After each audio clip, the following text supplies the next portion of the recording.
All right, welcome to another installment of Lesson Notes, and this time I'm bringing you a client of mine. He's a 2027 graduate in high school, and he came into the session really not playing very well and really struggling with a variety of misses, which actually all correlate with kind of the same thing in the swing.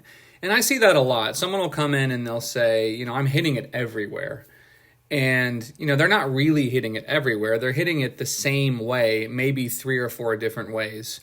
So we're going to start with this video on the left, and I'm going to kind of describe what I was looking for in relation to the misses. So if we were to put the misses in a category, and you can see the TrackMan data here, we're seeing fat shots and thin shots.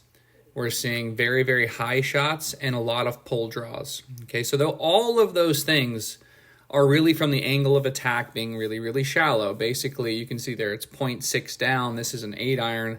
That's just not very steep. And when you're hitting that close to the ground relative to the ball, you're probably just going to have some serious low point issues or ground contact issues. So the main thing I'd be looking at here is kind of where is his head at impact through the follow through. And also we have a very short runway of time.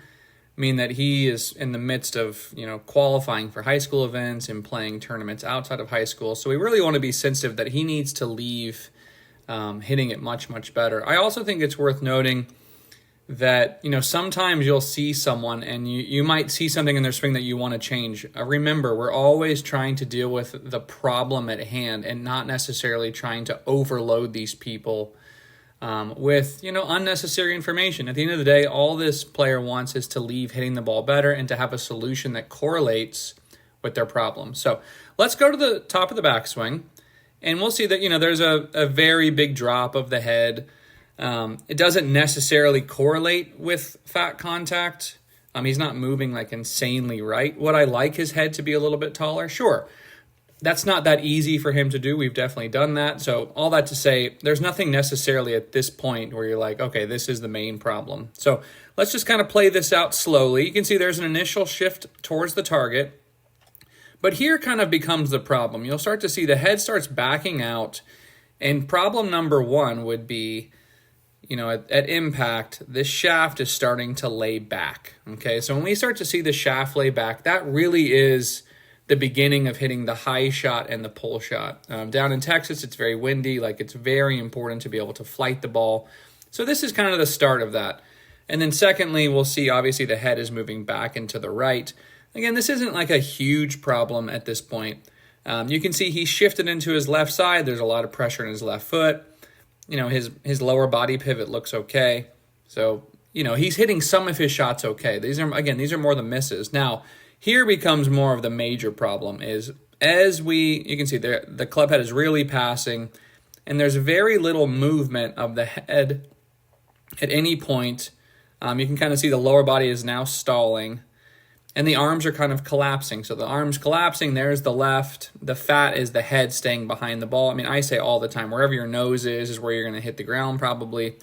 And so all of these things with the pivot, and in relation to his head as well, are the main reasons that we're seeing the attack angle be, very, very shallow. And if you look at the TrackMan data, the club path is definitely a little right. Swing direction at 4 is a little excessive. But as you're keeping your head back, you're likely going to kind of have your shoulders more closed. And you're definitely going to swing more right. And then you can see there the face angle is 2.4 degrees left. That's 2.4 degrees left of target, not left of the club path. So this ball is starting left and going left. Major problem. Okay, so there was one other thing too. You can kind of see here the difference in these videos is the ball position. I've definitely moved the ball about an inch forward. It's very, very common. Good players do things to survive. And so one of the things that this player was doing was, I'm just going to move the ball back. If I move the ball back, that's likely going to solve some of the fat, and it's going to solve some of the pull. But as what happens is you kind of start making that normal, and so then you start kind of staying on your right side, and then you start flipping it a little bit more, and it really only works for maybe a couple days. So all right, so the cue here really was nothing on the backswing. We talked a little bit about trying to stay taller. You can see it's a little bit better if I do a comparison. It's definitely a little bit higher. There was nothing about a shorter backswing or anything like that. I think it's kind of curious that the club head speeds are about the same, even though the swing looks a lot different. And what we're going to see mainly is really through the follow through. So our main point was I had him doing a drill where he was really focusing on hitting the ground up here and having a lot of energy with his upper mass and then his arms reaching towards the target as his head was trying to release or kind of almost follow the club head. So if we play this out, this is where we start to see the major differences right here, where everything is moving towards the target, arms are fully extended. If we take this to the other side here, you'll see that there's a lot more collapse in the arms here, and the head is definitely more back. You can also see the trail leg, the right leg is starting to go as well.